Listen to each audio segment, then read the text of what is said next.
The INFINITI Dashcam recorder saves photos and videos of the front and rear of the vehicle.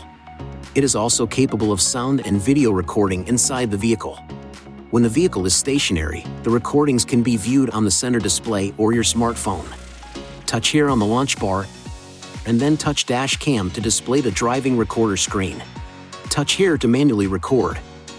The recording time will start 10 seconds before touching the record icon and will continue for 25 seconds after. The recording function will trigger automatically if the vehicle senses an impact. Touch here to save the image shown on the main camera screen as a still image, and touch here to view or delete recorded files. Touch here to switch between the inside and outside cameras. To adjust the driving recorder settings, touch the Settings key. Then, select the item you wish to adjust.